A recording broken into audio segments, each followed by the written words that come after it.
Hello viewers, আসসালামু আলাইকুম। আশা করি সবাই অনেক ভালো আছেন। আজকে আপনাদের সাথে শেয়ার করব ঘরোয়া মশলায় পারফেক্ট স্বাদে গরুর মাংস রান্নার রেসিপি। যারা নতুন রাঁধুনি তাদেরকে খুব সহজভাবে এই গরুর মাংস রান্না করে দেখাবো। এছাড়া যারা মাংস রান্না করলে টেস্ট হয় না, তারাও রেসিপিটি সম্পূর্ণ দেখলে পারফেক্ট স্বাদে গরুর মাংস রান্না করতে পারবেন। রেসিপিটি ভালো লাগলে অবশ্যই চ্যানেলটি সাবস্ক্রাইব করে পাশে থাকা বেল বাটনে ক্লিক করে রাখবেন পরবর্তী রেসিপির ভিডিও নোটিফিকেশন পাওয়ার জন্য। চলুন তাহলে রেসিপি শুরু করা যাক।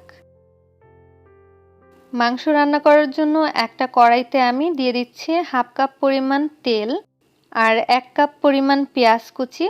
এই পেঁয়াজটা তেলের সাথে বাদামি কালার করে ভেজে নিব। পেঁয়াজটা আমি খুব ভালোভাবে বাদামি কালার করে ভেজে নিয়েছি। এখন এই পেঁয়াজের ভিতরে আমি মশলা দিয়ে দিব। এজন্য প্রথমেই আমি দিয়ে দিচ্ছি 1.5 টেবিল চামচ পরিমাণ রসুন বাটা আর 1.5 টেবিল চামচ পরিমাণ আদা বাটা। দিয়ে দিব 1 টেবিল চামচ পরিমাণ লবণ। এখন এই মশলাটা আমি ভালোভাবে একটু ভেজে নিচ্ছি। মশলা দেওয়ার পর তেলটা যেন গায়ে ছিটে না লাগে সেজন্য কিন্তু আমি লবণটা দিয়েছি।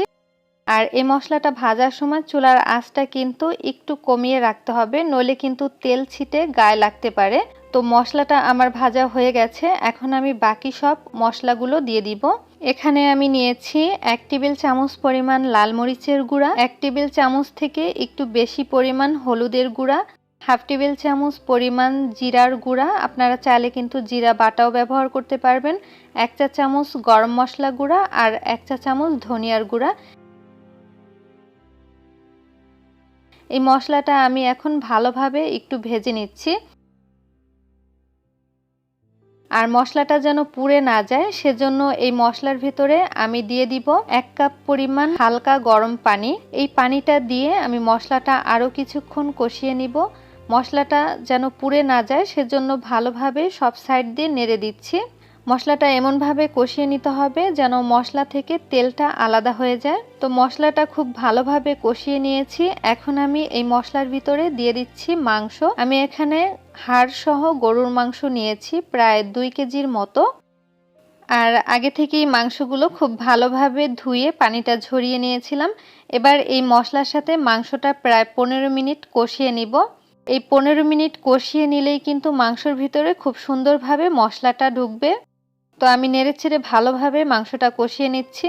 আর কিছুক্ষণ কষিয়ে নেওয়ার পরেই দেখবেন যে মাংস থেকে অনেকটা পানি বের হবে। দেখুন মাংস থেকেই কিন্তু অনেকটা পানি বের হয়েছে। আমি কিন্তু এখনো এই মাংসের ভেতরে কোনো পানি দেইনি।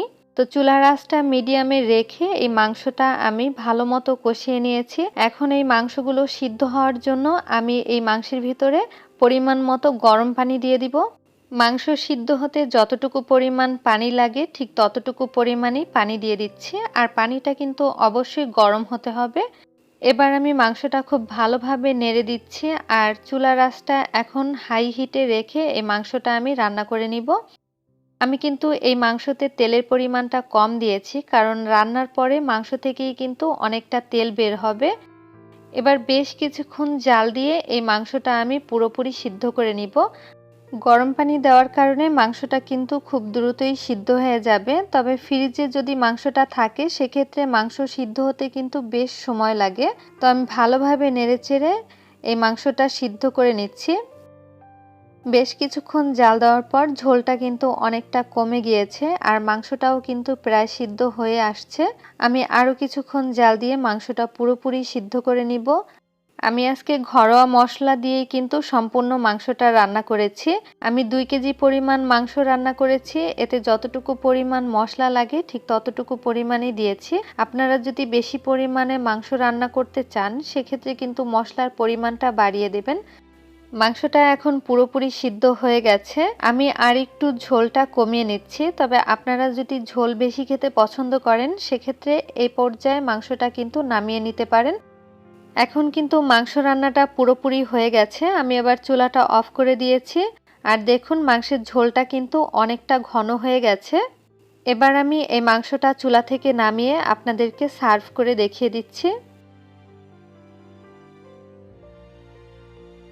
এই গরুর মাংস রান্নাটা রুটি, পরোটা, পোলাও অথবা ভুনা খিচুড়ির সাথে খেতে কিন্তু বেশ ভালো লাগবে।